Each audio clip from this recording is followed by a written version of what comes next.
মানুষের জন্য দায়ী নয়। আর যদি সত্যি আপনারা জিতে থাকতেন, তাহলে মানুষের মধ্যে আনন্দ কেন নেই? মানুষের মধ্যে স্বতঃস্ফূর্ততা কেন নেই?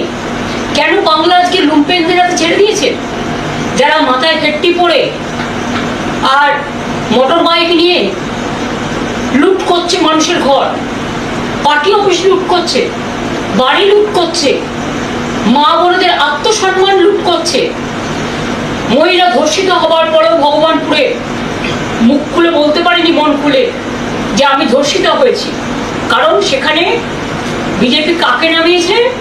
রাষ্ট্রীয় সন্ত্রাসের নামে যে ফৌজ, যারা মানুষকে, ফৌজ মানে প্রশাসন, রাজ্য প্রশাসন, যারা মানুষকে নিরাপত্তা দেবেন, আজকে রক্ষক হয়ে গেছে ভক্ষক। আমিও এতদিন প্রশাসন চালিয়ে এসেছি, আমি কোনোদিন প্রশাসনে যারা পুলিশের উর্দি পরে অনেক কাজ করে, তাদের প্রতি আমার শ্রদ্ধা আছে। আমার সাথেও তো তারা কাজ করেছে, আমরা কখনোই সব জিনিস করতে বলিনি, কারণ এই রাজনীতি আমরা বিশ্বাস করি না। যার জন্য 2011-তে পরিবর্তন হওয়ার পরে আমরা রবীন্দ্রসঙ্গীত বাজাতে বলেছিলাম, নজরুল সঙ্গীত বাজাতে বলেছিলাম, আর এবারে তো রবীন্দ্র জয়ন্তীটাই পালন হলো না। আমি নিজে পারমিশন চেয়েছিলাম, দেয়নি। আমরা তখন আমার নিজের বাড়িতে এখানে আমরা রবীন্দ্র জয়ন্তী পালন করেছি। আজকে এমন অবস্থা, একটা মিটিং করতে পারমিশন দেওয়া হচ্ছে না। প্রতিদিন আমাদের নির্বাচিত কাউন্সিলরদের অ্যারেস্ট করা হচ্ছে, মিউনিসিপ্যালিটি কাউন্সিলরদের অ্যারেস্ট করা হচ্ছে, মিউনিসিপ্যালিটির ঘরগুলো গুন্ডারা গিয়ে দখল করছে। 2500-এর বেশি পার্টি অফিস আমাদের লুম্পেনরা দখল করে নিয়েছে পুলিশকে সামনে রেখে।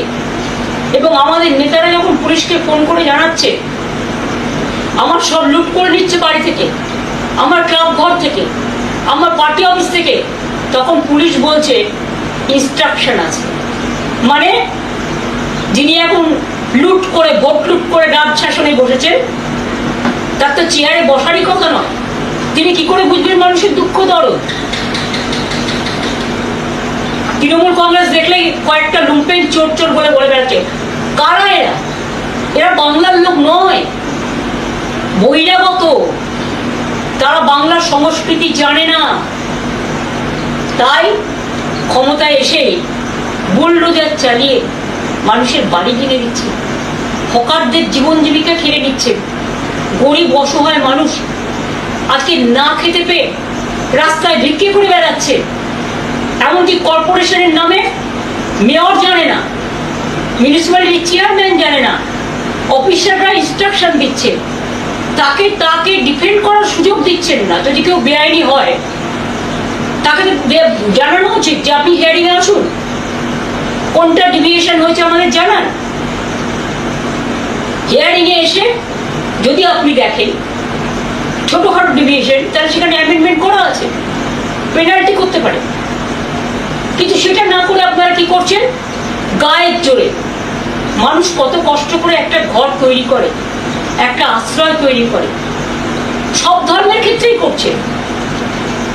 শুধু তিলজলা তপসিয়া নয়, হাওড়ার শিয়ালদা থেকে শুরু করে বিধাননগর